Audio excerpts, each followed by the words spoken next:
Hello and welcome to the latest episode of the GSBC podcast, proudly brought to you by the Greater Springfield Chamber of Commerce and Purple Bunny Marketing. I'm your host, Matt Taylor Farrington from Purple Bunny Marketing, and today I am joined by Tom from TAE Aerospace. Welcome. Thank you for coming along. So TAE obviously plays a significant role in our workforce in our region in Ipswich and Springfield. Can you share how the organisation supports local jobs, and provides opportunity for people right here in our region? Yeah, so I guess across the region, so we employ about 200 people here in the Ipswich region. We have a few sites across Adelaide and Brisbane Airport, as well as in the States. But here in the local region, we employ sort of 200 odd staff here at the Bundamba facility. So it's a bit of a hub for people wanting to work in the aviation industry. Yes. And that ranges to, like, the majority of our workforce is a technical workforce, so they're all technicians, mainly. But we have all those sort of normal support services that provide a business, right? So we've got HR, we've got finance, we've got supply, warehouse, team out the back as well. All those people that are involved in bringing it all together to make it all work. So, Definitely. I guess one of the biggest strengths you highlighted, and I'll preface this by saying I've had a tour of the facility, obviously, and during the tour was the, investment in apprentices and trainees and upskilling. So I guess why is workforce development such a core part of TAE's strategy? Yeah, it's important. I mean, it's hard to get resources in any industry at the moment, I think. Yes. I'd say especially in aviation as well. So we have to look for diverse ways to try and attract the right amount of talent. So we have a few different pathways. I mean, you can come to us direct as like a Cert 4 mechanic if you're already qualified. But then we also have apprentices. We can also take allied trades as well. So that's something quite unique in terms of how we approach it. I can take a car mechanic, for example, and they can come into the business and get skilled up and become competent in a certain area, and provide benefit to the business. Yes. We also provide upskilling opportunities as well. So if they actually do want to go on and pursue a Cert 4, then we're creating those avenues to get them upskilled to where they need to be, as well as some other support services. If the support staff, if they want to get involved in unis and things like that, there's other opportunities within the business as well.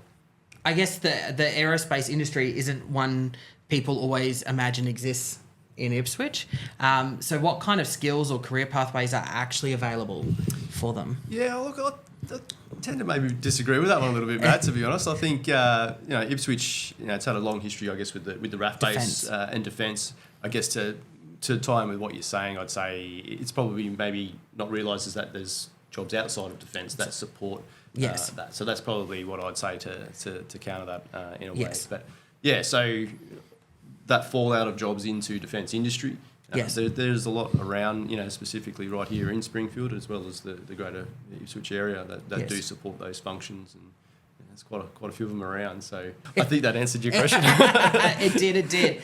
All right. So for young people, obviously, your school leavers and apprentices, or even career changes, I guess what qualities or mindsets does TAE look for when bringing on new talent into the business? Yeah, always looking for new talent. It doesn't always have to be young. We take people from all walks of life in that sense. So.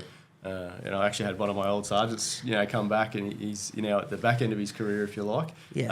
But, he's loving it, coming back and swinging some spanners at back, he doesn't have any people to manage. He just gets in and does his work. So, we do spread that across. But it's important to, you have to give back as well. You can't just take qualified people coming from other businesses. Like, you do have to balance and put back into the industry. It's quite a big industry. So, we play a part in that too, to bring on apprenticeships each year. We'll probably bring on 2 apprentices every year on year for foreseeable future. So, I think that's important you do have to feed the pipeline to keep it going. Naturally you lose some of them because we are just engines. That's what we do. Some people want to chase the aircraft and work out in the fly line, but sometimes when it's a really hot day like today and they're out there, they're like, oh, that air conditioning workshop sounds pretty good, So pros and cons to all those sorts of things. So. But we're always working with, trying to attract that local talent. And I think I've been trying to catch up at the moment with. I've got to catch up with the team at St Eddie's. Yes. They've got a young fellow there that's pretty keen to do some work experience. So we're just trying to work out with them how we can bring that to bear. Yep. Always looking for things like that to wonderful. Start those school leavers. And I guess you mentioned the facility before, and I must say I was actually blown away. Obviously, ex-Motor World, they do workshops sometimes tend to not always be as clean as they should. Yep. But that workshop was immaculate, and I guess you don't see that. But why, I guess, and it was great to hear the explanation as to why it has to be so immaculate. But can you give a quick, overview of why? You need to keep it is that slightly clean. different to your usual car mechanics workshop probably that people are used to. But the big one, we call it FOD. So FOD is foreign object damage is what that stands for. And basically anything that can be ingested into the engines, like nuts, bolts, things like that, if they're left lying around, they can do quite a lot of damage in the internals of the engine, obviously once it's up and running at high speed. So really important that everything is accounted for. Like all the guys and girls have their tools. They're all on a board. They're all shadowed. So everything's checked. Start of the day, lunchtime. At regular periods throughout the day, just to make sure everything's accounted for. You can't just. I've got a few leftovers. It doesn't quite work like that. No, correct. I could imagine that would be a scary thought. Yes. Yeah, and obviously pretty expensive pieces of kit, and at the end of the day, it's around the high quality and high safety that we have. Some of the aircraft are single engine aircraft, so when they stop, they don't exactly float on a cloud sometimes. So it's important to get them right. So. Yes, agreed. All right. So what does that high standard of the environment say about TAE's culture and values, I guess, especially when it comes to safety, quality, and I guess pride in your workmanship? It's something we amplify, really heavily in the workshop. Because, ultimately at the end of the day, it's safety is the most important thing. Keeping not only, it's the team internally, making sure they're safe in their day-to-day ops and what they're doing. I want everyone to come to and from work in the same state physically, mentally that they start in. So, that's for me, that's the most important thing for my immediate staff. But then obviously the product and what we're doing, quality output, and ensuring that the end user that's ultimately flying a plane that's getting pushed along by it, that it operates as it should. Yes. Yeah, agreed.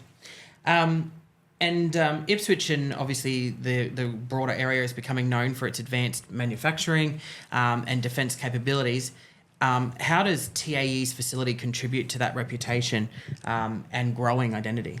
Yeah, it's certainly growing around the region, and it's good to see, creating more opportunities for everyone. Yes. TAE's facility is definitely a state-of-the-art facility in terms of what it provides for the government, and from a sovereign industrial capability, it's pretty important. So. It's a pretty big facility, and it's not going anywhere in a hurry. So we're certainly looking to grow as we do. But the more opportunities in the local area makes it a bit of a hub. Yep. More things come off the back of that. So yes, agreed. All right, we've got a quick fire question section that we've introduced. So. Coffee or energy drink to kickstart your day? I'm definitely a coffee man. I have my counterpart is ops manager for support services. He's definitely an energy drink. And good combination in that sense. But no, I'm definitely coffee. Yes. Yep. Best part of working in aerospace, is it the tech, the people, or the challenge? It's definitely the people. The people. All three of those are valid to be true. But the people are definitely what make it. We've got a good team. Yes. Have a good bit of banter, around the workshop as well.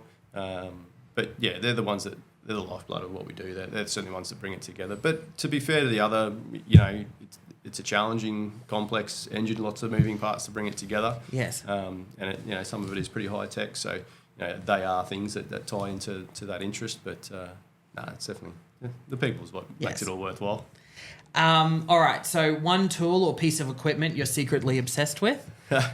Well, I'm management now, so they don't let me play with too many tools these days. I think keyboard's as good as it gets for me these days. But look, I guess given the security, you can't take laptops and phones and bits and pieces in. So for me, it's probably the old-fashioned diary, really.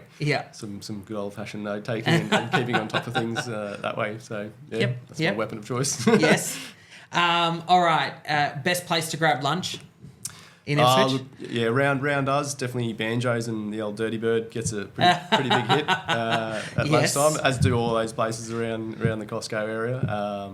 My favourite at the moment is probably a little cafe called Cowie Cafe on Brisbane Road there. That does a pretty good coffee. So that's probably my go-to at the moment. Nice. And in 3 words, describe the team culture at TAE. Team culture? Look, I'd say probably collaborative, challenging. Yes. But overall rewarding still at the same time. Yep. So, that's probably how I'd wrap it up. Yep. Wonderful. Yep. All right. So last question, then you can jump out of the hot seat. What's next for the workforce development at TAE? Are there any new programs, expansions, or initiatives that I guess you can let us know about for local people? Yeah, look, we're always engaged with government and with manufacturers that build the aircrafts and the engines. So we're always engaging with those to see what we can offer in terms of sustainment services in the area. So, those things are always expanding. Yes. We have a couple of programs that are still in their infancy, so they are growing, and that's already in motion, so to speak. So I guess to give a bit of perspective there, we've got one of the programs probably got about 100 people in it, and that's got to double in size, but between now and sort of 2030. So that's a fair bit of staff that we're looking to try and attract from the local area, and that's sort of where we'll be looking first and foremost to try and attract that. And as we said before, looking at bringing on a couple of apprentices every year, that kind of forms part of that. Yep. But there'll be more than a couple. Yes. That's for sure. Yes, yep. Definitely. All right, well, thank you for coming in, having a chat, talking about TAE and I guess what local opportunities are available for people. So thank you. No, my pleasure. And thank you for tuning in to the latest episode of the GSBC podcast. Make sure to like and follow us on all of our socials, and we'll see you on the next episode.